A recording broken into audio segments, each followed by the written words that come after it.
Let's talk to our Elohim and we'll take a look. Father, thank you for this time that we have to come to you, to learn about your word, to make choices, to find out where we're at. Father, we ask that you'll open our eyes, open our ears, and open our hearts so we can see, hear, and understand what your word says and apply it to our lives. And we thank you in the name of Yahushua. Amen. All right, so we have Parsha Vechayas Sarah and the life of Sarah.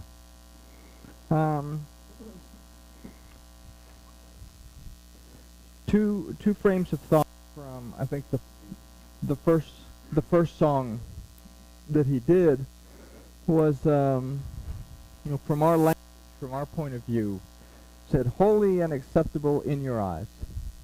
Okay, so I would ask, well, what does that mean? Holy and acceptable in your eyes. We look at it from a different perspective. Kadosh and acceptable in your eyes. Then it gives us something that we need to become aware of. There's really not a word for holy in Hebrew. The idea of something that's divine is actually a Greco-Roman idea. It's about 2,000 years or so old. The idea of Kadesh or Kadosh and acceptable in your eyes presents the choice that this Torah, the first part of this Torah portion gives us. Kadosh means that I'm either set apart to something, dedicated to something, or I'm separated from something. Okay? So if I say Kadosh and acceptable in your eyes, if I am set apart in my relationship to Elohim, then I consider I'm acceptable in his eyes. But what if I am separated from my Elohim? Am I acceptable in his eyes at that point? So hold on to that idea, and we'll take a look at, we're going to look at the first 4 verses of the Torah portion. The Torah portion goes from Bereshit 23:1 through 25:18. And within this Torah portion, there's a lot of stuff to consider, and it's all based on the choice that we make in these first few verses. But it goes through the death of Sarah, the negotiation with the sons of Het. I'm getting ahead of myself, but that's okay. Sending off the servant to find the bride for Isaac, the whole setup with the family there to get Rebekah, and then it ends with the death of Ishmael. And then the next Torah portion starts with the genealogy of Isaac. So if we understand the deeper significance of all this, there's a lot of instruction and a lot of things going on, and we'll talk about more of this on Tuesday. But let's take a look at this Torah portion. So a lot of what we find in the events of the Torah are foreshadows of events that will come to pass with the children of Israel, and by proxy the relationship between Yahuwah Elohim and the Adam. So the death of Sarah, the negotiation with the sons of Het for the burial place, even the sending of Abram's oldest and most trusted servant to bring back a wife for Isaac, are illustrations for us of future events. We just have to be able to look below the surface to understand what's going on in these things. So we're going to consider the death of Sarah and the events leading to Abraham's negotiation with the sons of Het. And we're going to stop right before the negotiations, because we're going to really tear at this a little bit when we meet on Tuesday into those negotiations. So we start with Bereshit 23:1. It says, "And the life of Sarah was 127 years. These were the years of the life of Sarah." So it's telling us the same thing in 2 different formats. Okay? So it's interesting that the prelude to Sarah's death, as described in this verse, relates to her life. So we're told about the life of Sarah as opposed to her death. So let's consider Sarah. Now, Sarah is a feminine word. It is the feminine of Sar, that means prince. So in this idea of Sarah, we might have a more spiritual connection to something that's the prince. But let's consider the prince from the root Sar. We can consider that something in this verse has something to do with a prince. So when we looked at our study of Ezekiel, we kind of looked at the prince and concluded that the prince is a reference to the whole of Israel, that both kingdoms have come back together, and as such are fulfilling what they were supposed to fulfill in the 19th chapter of Shemot. If you will listen to what I say, I will make you a nation of Kohanim. Okay, so the prince in Ezekiel ministers to the people of the land. So the prince, the whole of Israel, both kingdoms. So here we can consider the idea that the prince in this verse is a foreshadowing of that very prince, Israel. And we could also consider this a representation of the atom. Okay, so something there is foreshadowing the whole of Israel, and then by proxy, in a much deeper perspective, the atom itself. So when we get a verse like this, what is something that we look at? Say, okay, well, she was 120 or 107 and 20 years. Okay, why does it give us these numbers in this way? So we take a look at these numbers and we take a serious look. 100 is Kaf, which we can consider to either be dedicated to something or separated from something. When we look at Kaf in the Paleo-Hebrew, it's basically a line with a circle in the middle. It's supposed to be a representation of the sun either coming up or going down. It's the sun on the horizon, that it's either up or it's down. There's a separation. We don't really know. So, Kadosh, like we said earlier, I'm either dedicated to something or I'm separated from something. Okay? 7. We consider a representation of the Zion. And we can consider this a representation for us of the word of Yahuwah, as well as the idea of his protection, his nourishment, and rest. Zion, we have something that is weapon, but the root of the word Zion is Zan, that means nourishment. The 7th letter for us gives us an idea of the 7th day, so we find rest. Then we have 20, which is the Kaf. Here we can consider a representation of blessing and support. What is the ancient Proto-Canaanaic or Proto-Sinaitic pictograph of the Kaf? Well, it's the palm of the hand. Okay, we extend our palms when we bless. They put the palm on the head to give a blessing, but the palm is also what supports. So in the 20, we have an idea of blessing and support. So if we consider the words for years, which is Shana, this word also means to alter or to bring about a change.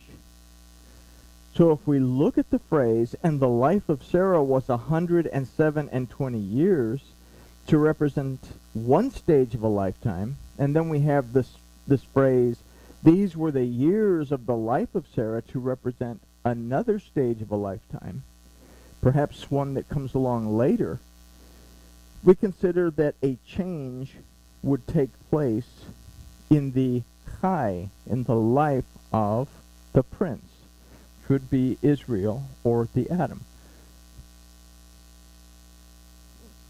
The prince would start off in one state of being and end up in another state of being. And then a change would occur to transfer from that state of being that they ended up in back to another state. And then so on and so forth. So, let's see. So we consider that when Israel was close to and had its life with the exalted Father, who is Seh HaElohim. In other words, Abraham is a word that means exalted Father. And when they sought to understand and preserve his word in order to live by it, that they lived with the blessing and the support of Elohim, and as such, received his protection, nourishment, and rest. We see this in the wilderness, that when the older generation finally died off, you had a restored generation that was very Torah observant. They were obedient, and because of obedience, the action of that obedience took place. Okay? But something would happen once they would cross over into Canaan. Over time, they changed and became separated from Yahuwah their Elohim, and as such, discarded his word, losing the blessing and the support, and by proxy, his protection, nourishment, and rest. Well, what happened? We start to have a little bit of issues in the book of Joshua. When people are starting to get wishy-washy, and Joshua makes a statement to the people. He says, look, you do what you want, but as for me and my house, we will worship Yahuwah. Okay?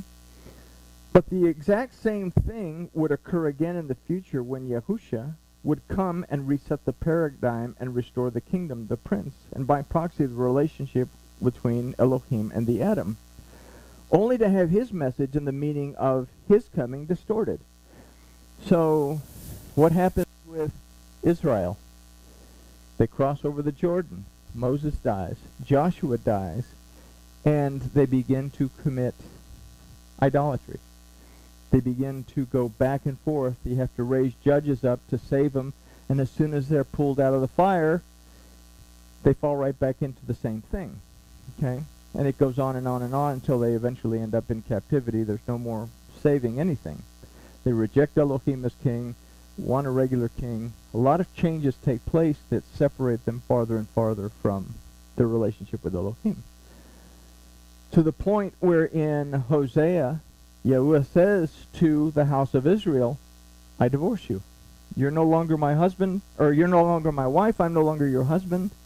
Even to this day, in the get of divorce that you get from the synagogue, those are the exact words that are spoken when a husband divorces a wife. He gives her a get that says, I'm no longer your husband, you're no longer my wife. In order for that to be fixed, Yahusha had to come and pay a price for the redemption of the wife to be able to come back into the deceased father's house. Okay? Or the first husband had to die in order for her to be able to come back fully to that house. So, Yahusha resets everything, brings the kingdoms back together, brings the connection between Elohim and the Adam back together. The Talmudim, the disciples, understood this, but over a period of time, we start allowing a Greco-Roman influence to take over, and what happens? The original message becomes distorted, and we're right back in Canaan. So this idea is realized a little bit more in verse 2, where, instead of living, it says, and Sarah died in Kiriath Arba, the same as Hebron, in the land of Canaan. And Abraham came to mourn for Sarah and to weep for her. Okay. There's a lot going on in that verse. We begin with the phrase, and Sarah died, which is the opposite of what we considered in verse 1, where she was alive. She had life. But now Sarah has died. Okay? That change that we talked about in the word Shana for years has taken place. Okay? The word for died is mot, that also gives the idea of dying from the neglect of wise conduct. And if we read in Proverbs, we find that the beginning of wisdom is the reverence of Yahuwah. So if this reverence has been neglected, it would be the cause of the death of the prince. Did Israel, as a whole, die? Well, yes. Half of them went into idolatry. The other half was wishy-washy. Okay? So what makes this even more eye-opening is that Sarah died in Kiriath Arba, and the same as Hebron, in the land of Canaan. In the land of Canaan. So we have this word Kiriath Arba that means a city of the four. We have Hebron that means by association. Okay? So what we can consider is an association with the city of 4. So first we take into account the idea found in the 4th letter of the Aleph Beit, which is Dalet, that aside from Dalet, meaning door, is also the root of the word Dalut, that means spiritual poverty. Okay? The idea of a city is a place in which one resides. So an idea that we can formulate is that the prince dies because of his residing in and his association with a state of spiritual poverty. The origin of this depraved state or depraved state of being is found in the land of Canaan, for it's there that the children of Israel would be swayed away by the paganism of the Canaanites, and as a result they would be separated from their once strong relationship with Yahweh their Elohim. So what happens to the prince? What happens to Yisrael, that means the prince of Elohim?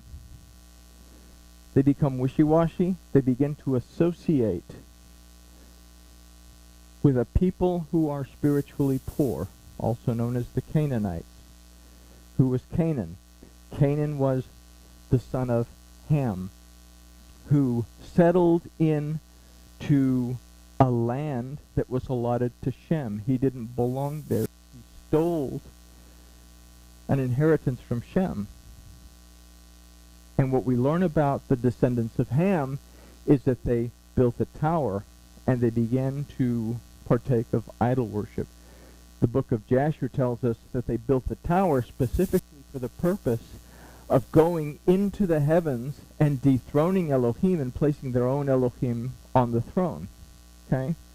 So Israel, as a group, would fall into idolatry.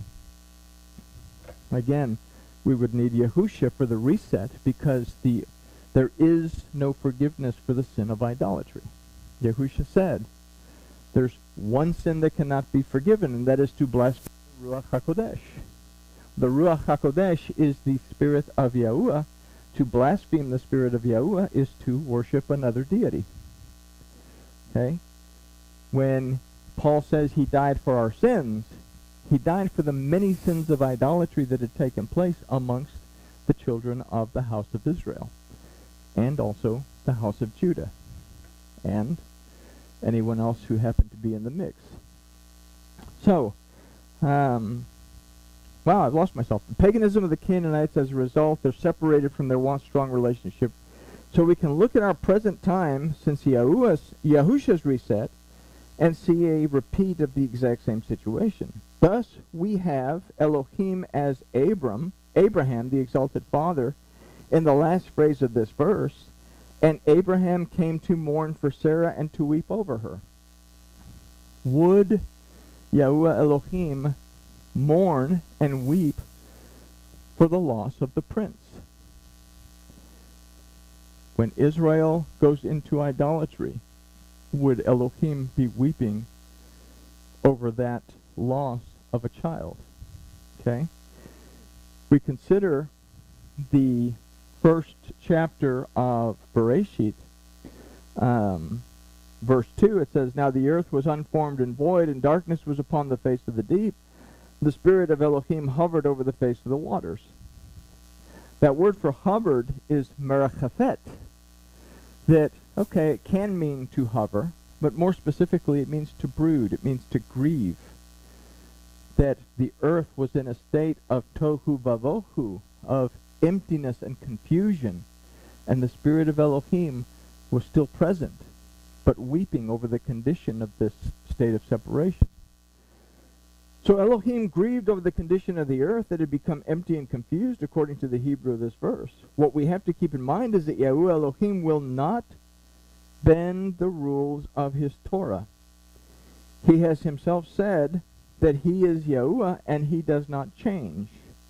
What he does is outlined in the next two verses, and it's something that we have to become very clear about.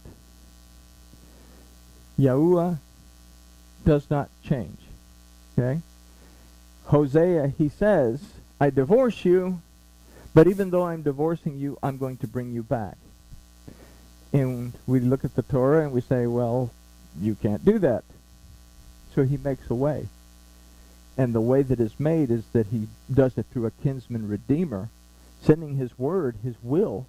His will dies.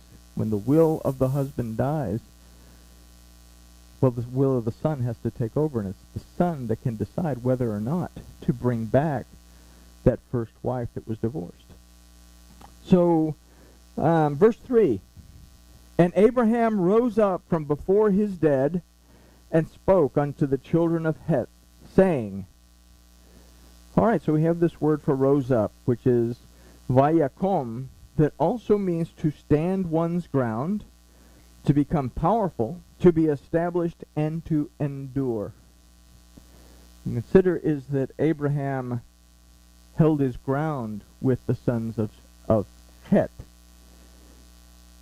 If we say the exalted Father held his ground with the sons of Het, we can consider that Elohim's word does not change. His Torah is set in stone. Get it? It does not change. He has to stand his ground when it comes to dealing with the sons of Het. Okay? Again, we've considered the name Abraham means exalted father. As such, it's a representation of Yahuwah Elohim, the exalted father. So we have this phrase, and Abram rose up. We have to consider that Yahuwah Elohim will not change, even if he is weeping over the death of the prince. Even if he's grieving, he cannot change his word. Okay? And so let's go on. The word for before in this verse, it says, rose up from before his dead. So the word for before in this verse is paneh, that also means in the presence of. And it is this that we have to be aware that even in the presence of the power of Yahuwah and in the unshakable and unchangeable presence of his word, the dead do not seek to change. Okay? People who are in a state of spiritual poverty think they're okay. Elohim can be merachafet, present, grieving. But if they're in a state of spiritual poverty, spiritual death, they don't even recognize the presence of Elohim, and there's no change that takes place. So the dead do not change. What happens next is the arrangement for the dead. Abraham spoke unto the children of Het, saying. So we have two words in here. We have one word for spoke and the other word for saying. The word for spoke is daber. The word for saying is emor. The first relates to the declarations, proclamations, commandments, and promises of the word of the exalted Father, who we consider as Yahuwah. The second refers to those things spoken from his heart that we've considered in the past relate to the Torah. You take the last letter of the Torah and the word Yisrael, the first letter and the word Bereshit, you put them together, it spells leb, heart. Okay? So, these were brought before the sons of Het. Okay, so he's bringing his word before the sons of Het. He's bringing his promises, his declarations, his commandments, the things that come from his heart, from his Torah, before the sons of Het. Okay? These were brought before the sons of Het.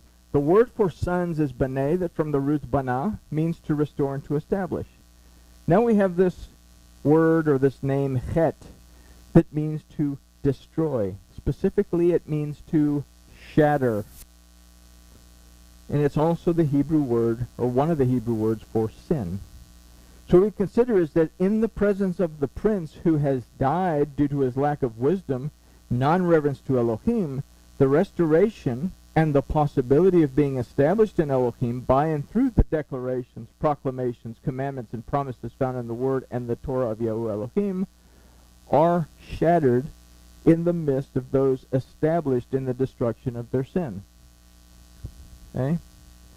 This action would repeat itself in a physical form as Moses would come down off the mountain when the children of Israel are hanging out with the golden calf, and he would smash the tablets that would set something in motion. So it would repeat itself. Moses would smash the tablets of the Torah in the presence of the children of Israel as they worshiped the golden calf.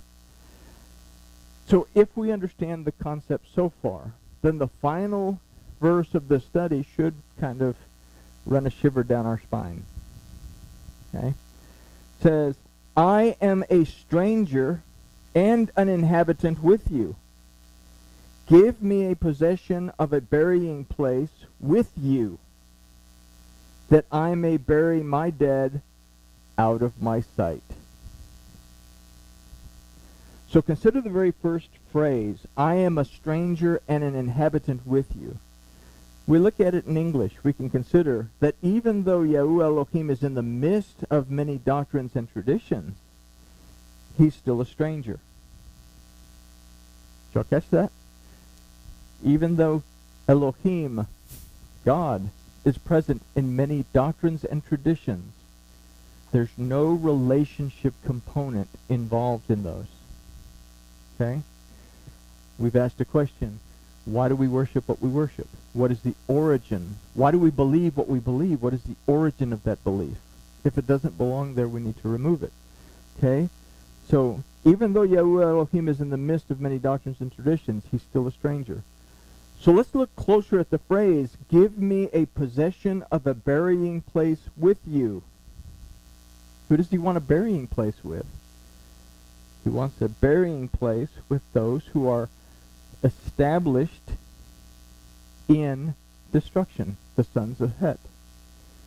The word used for give me is tenu, that from the root natan also means to set apart or to set aside. This word also means to set in motion. The word used for possession is ahuzat, that also means an inheritance. And the root of this word is achaz, that means to enclose, but it also means to bar something from entering into.